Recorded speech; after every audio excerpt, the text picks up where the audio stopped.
AITA for feeling like my wife's new religious beliefs are unfair to me and our marriage. My wife, 30F, and I, 30M, have been married for a few years, and up until recently, religion wasn't a significant part of our lives. I've always considered myself agnostic, and my wife wasn't particularly religious either when we first got together. However, about 6 months ago, my wife started getting more involved in Catholicism, and it's been causing increasing tension in our relationship. The main issues revolve around sex and contraception. Because we're not married in the church, she now believes that we shouldn't be having sex, even though we're legally married. She also wants to stop using contraception, which makes me really uncomfortable because it feels like it's forcing me into a position where having children becomes almost inevitable, a path I'm not ready or willing to take. I've been struggling with how drastically these changes are affecting our relationship. It feels like religion is suddenly dictating aspects of our marriage that we used to navigate together, and that's really hard for me to accept. I didn't sign up for a life where religious rules would determine such personal aspects of our relationship, and I'm finding it increasingly difficult to reconcile these changes with my own beliefs and values.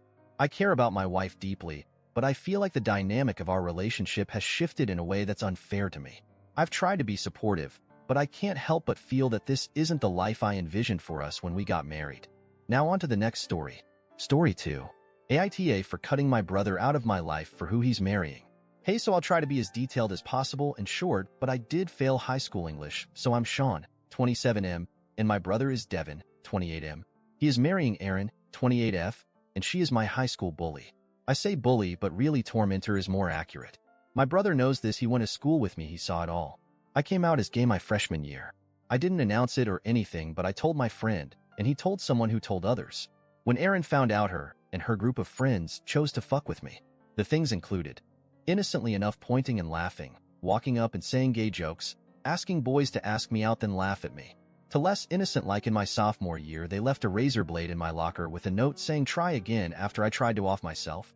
Just shitty things until she left my junior year, so I had my senior year to myself, lol.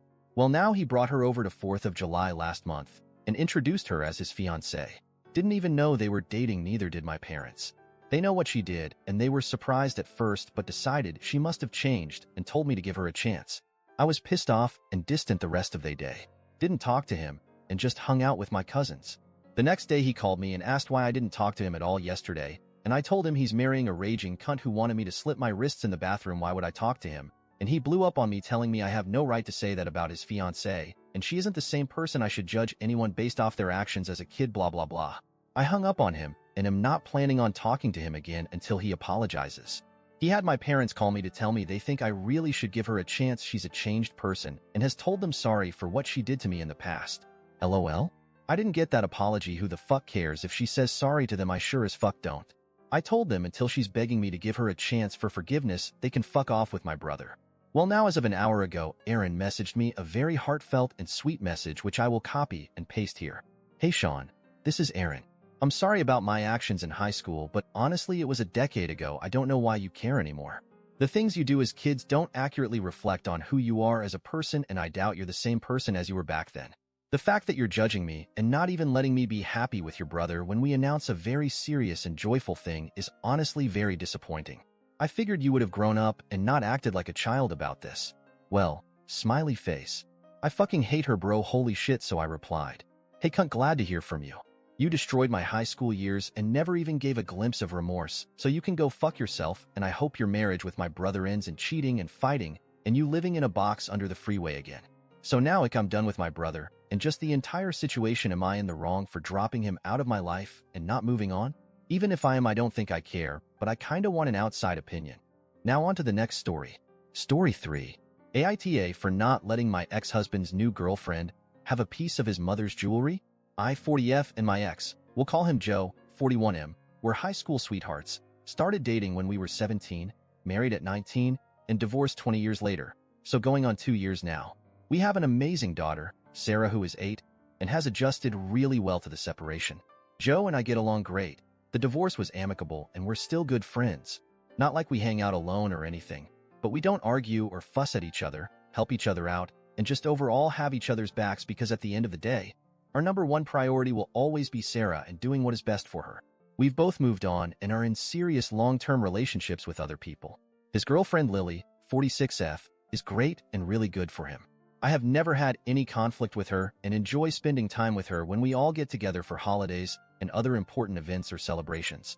Until last week, Joe's parents passed away within a month of each other last summer, and it was devastating for all of us. Even though Joe and I had already been divorced for about a year, they still treated me like family and I loved them dearly.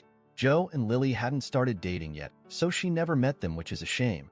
They were incredible people. Long story to get to the point, but I feel like the background is important.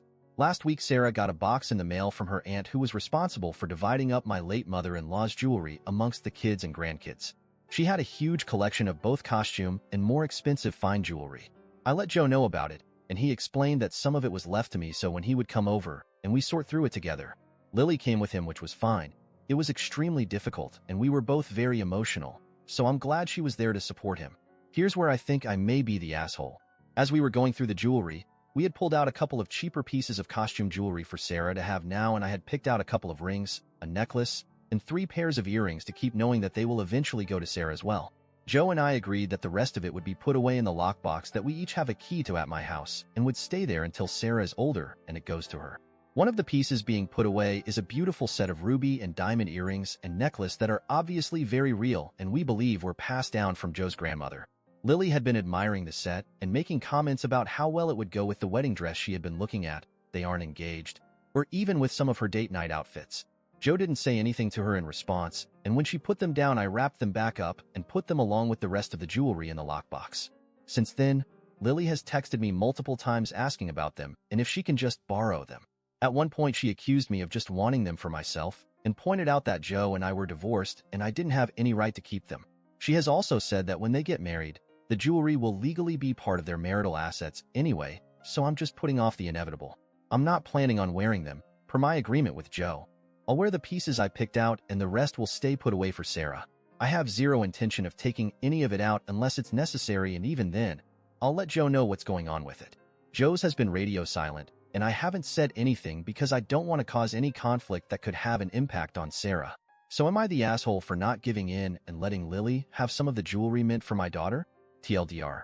My ex-husband's girlfriend wants some of the expensive jewelry left to my daughter when his mom passed away, and I wouldn't let her have it and put it away for my daughter instead. Now on to the next story. Story 4. AITA for banning my mom from my wedding after her baby daddy's prank? I love my mom. I really do, but she makes dumb choices. I have a 5-year-old sister, Maddie, who my mom shares with her ex, Jake. Jake is seriously the biggest asshole.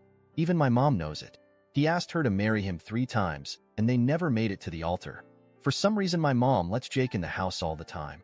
She says he is there to see Maddie, but like they don't get most people with shared custody take the kid to their other house.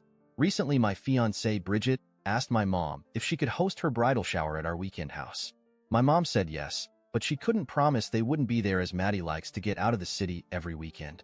My mom and Maddie were there, which is fine, but it was Jake's weekend with Maddie, so he felt the need to come.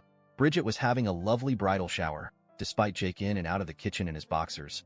My mom was outside riding with Maddie, and when she came in, she put both of their muddy boots on the floor in the stairwell as well as a muddy towel, as we have had a lot of rain. Fucking Jake picked up the muddy stuff and dumped it in Bridget's lap, ruining her special white dress. My mom blew up at him and Bridget was furious. He just laughed and said, "You know I have no impulse control." Bridget's bridesmaids were horrified and my mom chewed him out, but he was just making a joke of it. "You want to go upstairs and discipline me? You're sexy when you're angry." He later admitted he did it because my mom had told him that morning something Bridget said about her years ago that she was still mad about. Bridget demanded I do something, so I uninvited my mom from the wedding. My mom is very upset and doesn't understand why. I told her I was sorry, but she caused this by letting Jake in our lives, letting him in the house and gossiping with him. So I have to stand firm and protect Bridget. Maddie is still welcome if her nanny can take her.